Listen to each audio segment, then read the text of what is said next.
வைராக்கியம் அப்படின்ற வார்த்தையை நம்ம எல்லாருமே கேள்விப்பட்டிருப்போம். 2 விதமான வைராக்கியம் இருக்கு.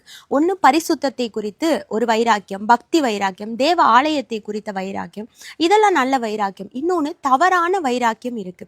இந்த தவறான வைராக்கியம் எதை சொல்லுது அப்படின்னா, ஒருத்தரை மன்னிக்க முடியல, பல வருஷத்துக்கு முன்னாடி நடந்த சம்பவங்கள், அதை மன்னிக்கவும் முடியாம மறக்கவும் முடியாம இருதயத்தில் அதை ஹோல்டு பண்ணி வச்சிருப்பாங்க. அதுதான் ஒரு வைராக்கியம் உள்ள குணம். கலாத்தியர் 5வது அதிகாரம் 19, 20வது வசனத்துலலாம் வாசிச்சோம்னா, இப்படிப்பட்டவர்கள் தேவனுடைய ராஜ்யத்தையே சுதந்தரிக்க முடியாது, அதாவது அவங்களால பரலோகத்துக்கே போக முடியாது அப்படின்னு சொல்றாங்க. அப்போ இதுக்கு ஒரு சம்பவத்தை நான் உங்களுக்கு சொல்ல ஆசைப்படுகிறேன். என்ன சம்பவம் அப்படின்னா, ஒரு அம்மா இருந்திருக்கிறாங்க. அந்த அம்மா அடிக்கடி மருத்துவமனைக்கு போய் நிறைய செக்கப்லாம் பண்றாங்க. ஆனால் அவங்களுக்கு உடம்புல ஒரு வியாதியும் இல்லை. ஆனால் அவங்களுக்கு அடிக்கடி ஏதாவது ஒரு பலவீனம் வந்துட்டே இருக்கு. மருத்துவமனைக்கு போறாங்க, பிபி சுகர் என்னென்னமோ டெஸ்ட்லாம் எடுத்து எல்லாமே பண்ணி பார்க்குறாங்க, எல்லாம் நார்மலாக இருக்கு.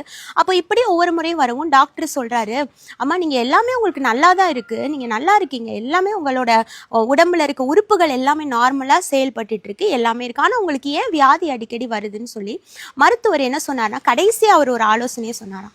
என்ன சொன்னார்னா, நீங்க இருதயத்துல ஏதாச்சும் மன்னிக்க முடியாம, யாரையாவது மன்னிக்க முடியாம இருக்கீங்களா அப்படின்னு கேட்டோடனே அவங்க சொன்னாங்களா, ஆமா நான் அப்படி ஒரு காரியம் என்னோட இருதயத்துல இருக்கு, என் மனசை பாதித்த ஒன்று, நான் ஒருத்தரை மன்னிக்க முடியல அப்படின்னு சொன்னோடனே உடனே அந்த டாக்டர் சொன்னாரா, நீங்க இவங்களை போய் ஃபர்ஸ்ட் மன்னிங்க, நீங்க மன்னிச்சிங்கனாலே உங்க உடம்புல இருக்க வியாதியெல்லாம் சரியாயிரும் அப்படின்னு. நம்ம தான் டாக்டர் சொன்னா உடனே கேட்போமே. உடனே இந்த அம்மா அவரை மன்னித்தாங்களாம். அவங்களுக்கு வியாதி அன்னையிலிருந்து இல்லையா, அந்த அடிக்கடி வருகிற பலவீனம் மாறிடுச்சு. இன்னைக்கு நிறைய பேருக்கு வியாதி வர்றதுக்கு ஒரு காரணமே அடுத்தவங்களை மன்னிக்க முடியாம இந்த வைராக்கியத்தோட இறுக்கமா வாழ்றது தான். அப்படி வாழாதீங்க. கர்த்தர் சொல்றாரு, வைராக்கியம் உள்ளவர்கள் பரலோக ராஜ்யத்துக்கு போக முடியாது.